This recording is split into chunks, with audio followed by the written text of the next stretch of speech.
Very well. A very good afternoon to you. About 13 minutes past midday here in Nairobi, East African time. I trust that your day is going on well. My name is Miriam Gotu. This show we are looking at today President Uhuru Kenyatta's legacy, the outgoing president of the Republic of Kenya. And just before we get into the topic, just a quick update on what is happening at the Supreme Court.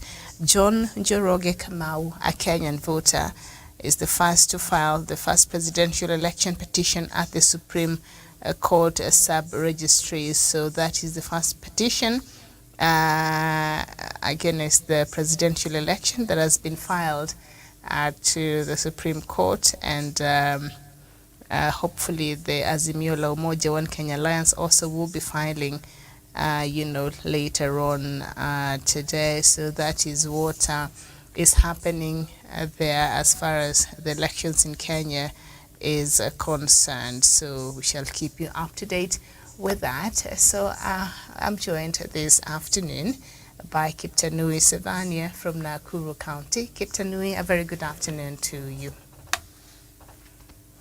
A very good afternoon to you, Miriam Mogutu, at our headquarters.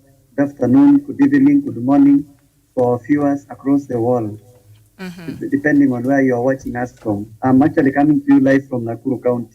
Thank you. Very well.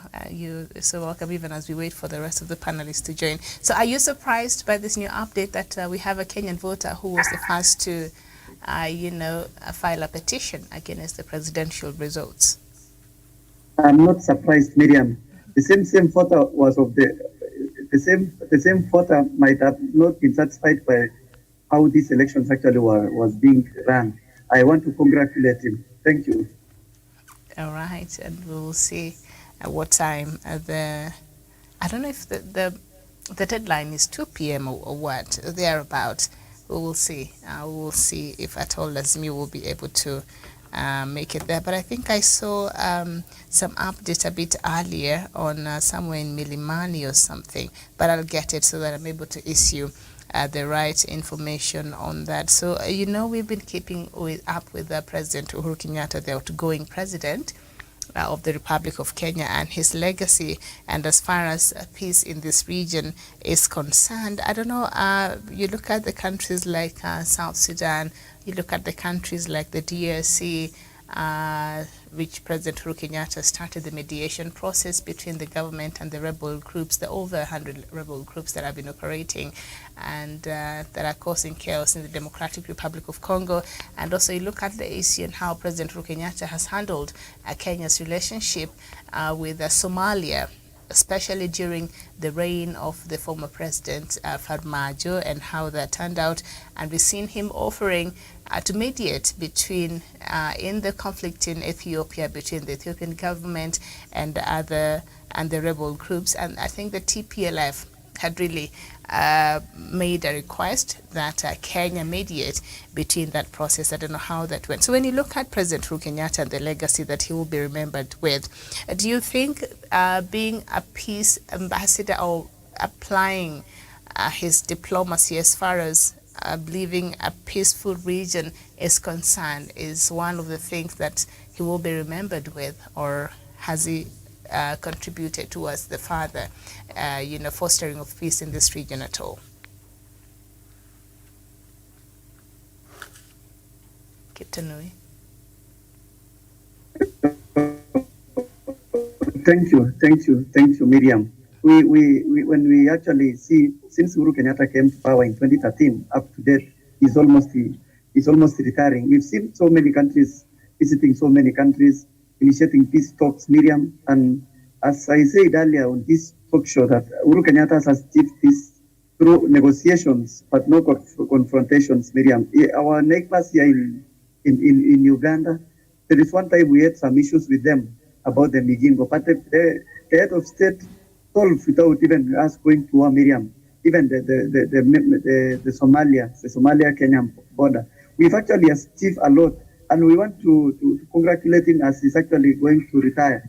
Miriam, peace in our region as a result of many negotiations, Miriam, and we've seen This country, Miriam, since the time the late President Moi was around, we've actually seen, we've assisted our brothers and sisters in Sudan to achieve actually this in their country. And we still, although we still have some refugees from Sudan, it is unlike some previous years, Miriam, that after President Uhuru Kenyatta came, you remember there is a time we wanted to even to close the Dadaab refugee camp to security, but we extended time for the camp to be closed, Miriam. And you see, most of our people, most of our Kenyans are working in Sudan, in Dadaab and Kakuma, actually trying to assist Sudan, the people from Sudan. And we've hosted many, not only Sudanese alone, we have so many refugees around here, Miriam. And our country has been actually referred as a country of peace. And we want to congratulate all Kenyans. We want to thank Kenyans and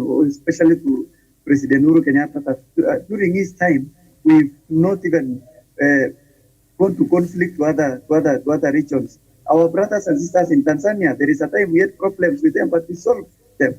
Our another countries, Miriam, that our head of state are actually considered to initiate peace talks. We've seen many countries, Miriam, around along the African region that a lot of instabilities. You see, like now, what is happening in between Russia and Ukraine, Miriam? People are gone to war. They have no time even to negotiate. And our president has actually stood up, Miriam, for peace. Let us come to March 2018 when our president demonstrated a lot of maturity. He demonstrated a lot of hope to many Kenyans Miriam, we've been actually fighting internal wars between communities after every election, Miriam, and we achieved this through handshake to this country, Miriam. And I want to encourage our African countries, our neighbors, Miriam, to embrace handshake. Handshake has actually brought a lot of peace. You see, Miriam, I think this is the first elections we've seen without chaos. Why? Is it because of the handshake? And Uhuru Kenyatta has actually, as a president of this republic, Miriam, has demonstrated through handshake and has demonstrated through other initiatives, Miriam, and peace talks and peace initiatives that we have with his legacy as he's retiring, Miriam, in this region has brought a lot of peace. And without peace, Miriam, we could not do any business. And here in Nakuru, we have a dry port, which it will be serving so many countries around the region, around the African. Miriam, the president of the Republic of Uganda, His Excellency Museveni, when he came, he was given 500 acres here in Naivasha to put up this dry port and some other amenities around Miriam. Why is it? Because we have peace in Africa, we have peace in East Africa and other regions, Miriam. If we had gone to war to get that, like the way people are advising us, or advising our navy to go and fight in Migingo, our businesses could have collapsed, Miriam. Many people are going to Kampala. We import a lot of things in Kampala, shoes, or omena and other things, and we have to export things to different areas. Miriam, see what the peace has actually brought. We had a problem with Somalia, but we can now take our mirror to their market, and we get a lot of revenue, we get a lot of money, Miriam. Tourism has actually grown because of the peace. People are coming to this country. We have no sanctions up to the moment. We have no red alerts up to the moment. Apart from the corona, which actually came and disturbed a lot of activities around this country and other regions in Africa, Miriam, we have the tourism sector is now growing. Infrastructure, roads, we could not achieve all these major amenities which have been built in this country, Miriam, without peace, I submit. Mm-hmm. Thank you so much, Captain Lee. And of course, you brought up some key issues that perhaps are stuck out as far as diplomacy between Kenya and our neighboring countries, especially stood out as far as President Uhuru Kenyatta's government handled a lot of this issue. And we saw the issue on the border, and you've reminded us between Kenya and Uganda, I think, during the onset of the coronavirus, and we saw how Uganda even, was unfair in how it was handling, traffic from Kenya and things like that, and the measures that were put in place that were a bit punitive. And then you look at how perhaps on the Kenyan side we handled that in a very diplomatic way. And the issue of Migingo still an issue that has been there. Mwai Kibaki. President Mwai Kibaki was not able to solve that. And President Uhuru Kenyatta also seems he chose to steer clear of that.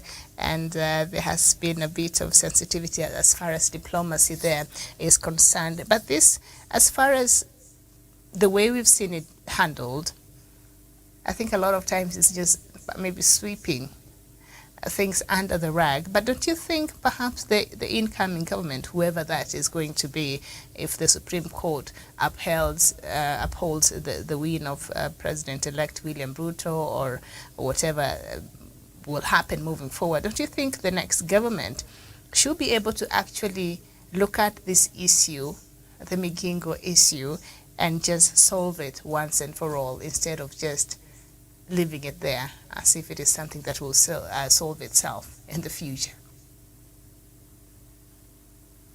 Miriam, I have confidence in the coming government, but what I lack confidence is whoever will come and steer these things, Miriam. Miriam, you see, most of the people. Let me narrow it. His Excellency, the deputy elect, the president elect, who is William Ruto. Miriam, you see, I cannot see or I cannot find anywhere that he has even led any peace talks. I cannot see anywhere in these newspapers or in other mainstream where he has condemned even the war.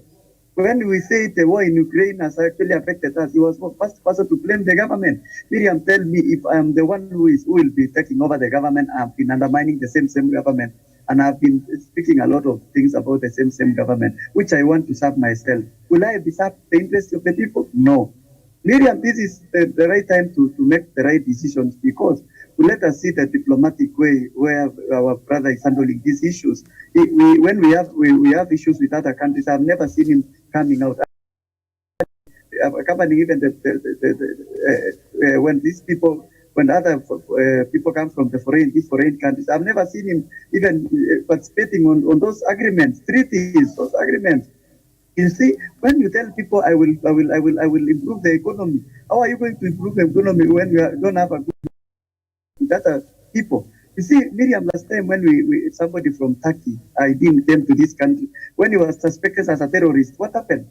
The same people defended and say this is a fruit farmer from Turkey without even substantiating. If Miriam have actually gone to Uganda and set up a company instead of setting up here, if Miriam I come all the way from Nigeria like Dangote who wanted to come and establish a cement factory in this country, and yet I am being implicated, Miriam, it cannot.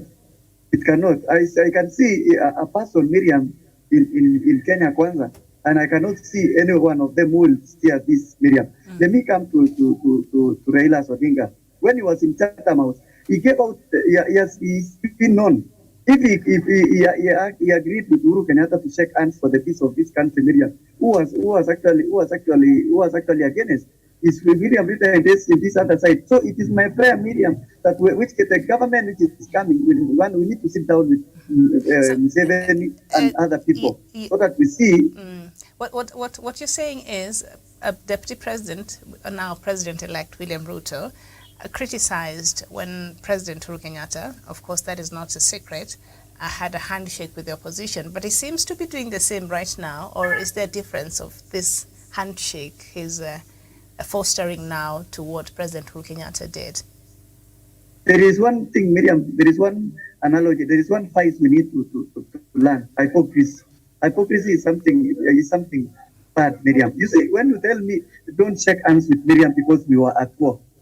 We were at war with you people, with people from Mount Kenya in 2007. We killed each other. We even banned these charges. What happened? We came in 2013 and we shook hands, and the peace propelled. Where was the problem when Raila Odinga shook hands with Uhuru Kenyatta? There was no problem. It is because of hypocrisy. William Ruto wanted to propel himself to power hungry. He wanted to be in power. Now that he is in power, of which I cannot agree that he's in power, because the case has been already launched. The Supreme Court is now shaking hands. Is that surely shaking hands or people joining him? I don't know. But it's still the same. I think the same thing, because he did not want he did not like that the government was accommodating opposition, and he said that opposition was failing to do its job because it had joined the government. But it appears to be the same thing he's doing by welcoming members from the opposition side to work with him, essentially. I don't know how that is going to work out as far as democracy is concerned, and that is something that he has criticized before. Now, let's look at something else also that you've talked about, that maybe is just one of the key diplomatic rows that stood out during President Uhuru Kenyatta's tenure, and that is the issue of the maritime case between Kenya and Somalia. And of course, the International Court of Justice made its pronouncement on this case, and it altered in its ruling a section of Kenya's part of the maritime, the part that was disputed, and gave it off to Somalia. And I don't think there's been any kind of activities in that area since that ruling, sometimes back last year. President Uhuru Kenyatta came out very strongly and said he will leave this country how he found it, as far as its integrity is concerned, as far as its boundary integrity is concerned. He intends to leave this country like he found it, and Kenya will not cede even an inch of its land or its territory to another country. So that was that. But how did you think the administration of President Uhuru Kenyatta handled this case, and how do you think he did? Miriam, as I said earlier, all these things were achieved through negotiations and through negotiations without confrontation. Miriam, remember we are in Somalia fighting Al-Shabaab, and I think the Somalia government is supposed to be grateful to Kenya, because we were the first people who entered Somalia, and then the AMISOM came, and then the whole umbrella of AMISOM.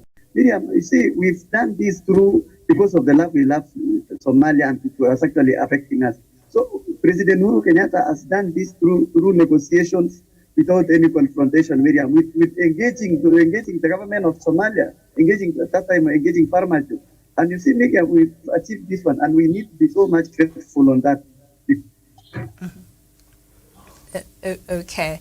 Very well, and of course, we're waiting to see how that will pan out. But as I said, the International Court of Justice already pronounced itself on this maritime case between Kenya and Somalia, and President Uhuru Kenyatta, after that ruling, vowed to protect the territorial integrity of this country.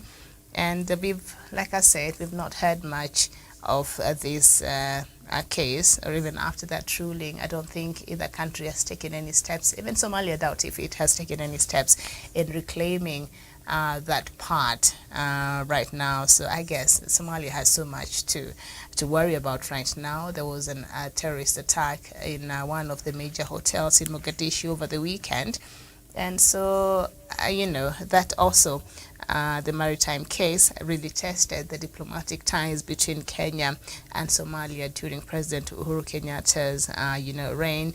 And we've seen President Uhuru Kenyatta, I think it is through his efforts that the DRC became a member of the East African community. We know the DRC had applied a bit earlier, as well as Somalia. But for Somalia, I don't know why the EAC community is not very quick to have it included in the East African community.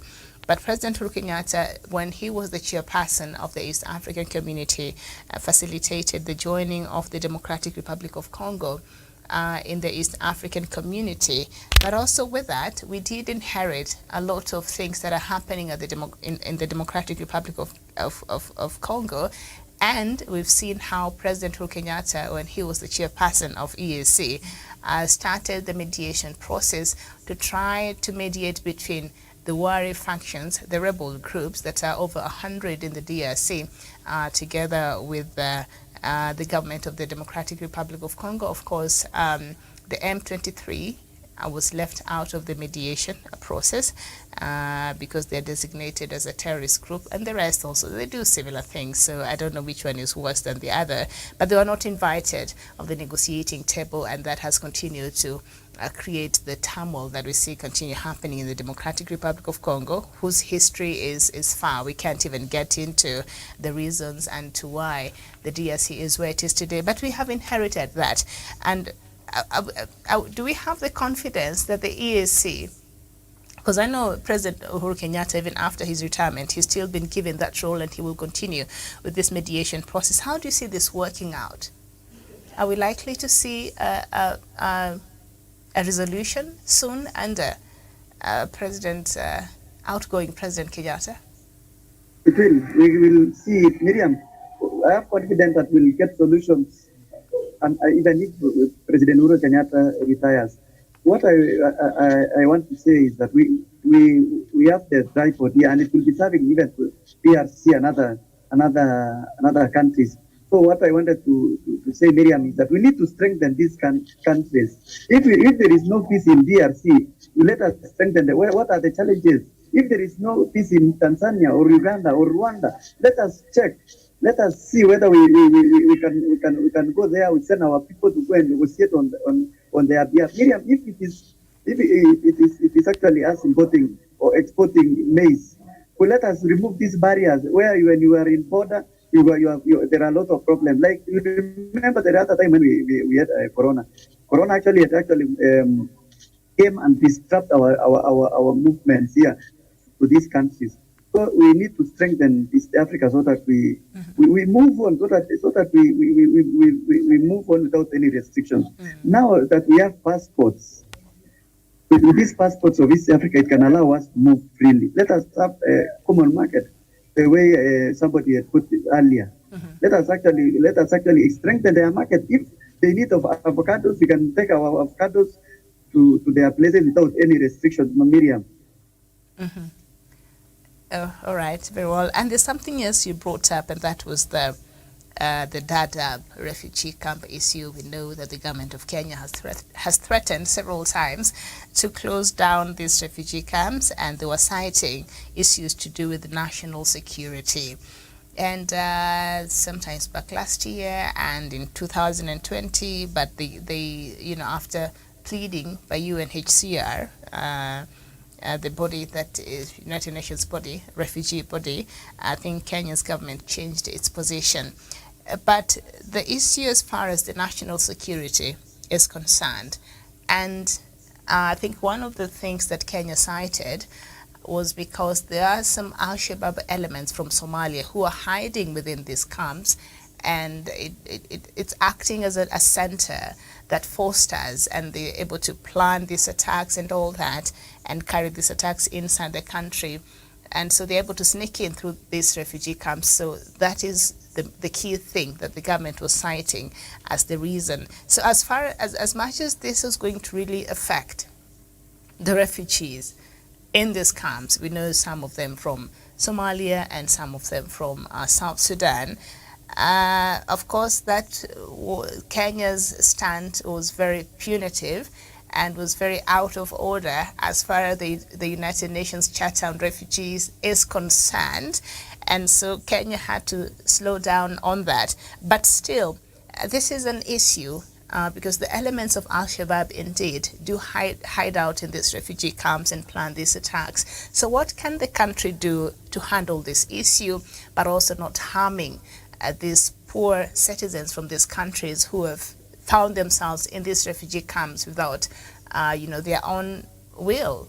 They've been forced to be there. How can we handle this matter without making others suffer who have nothing to do with this?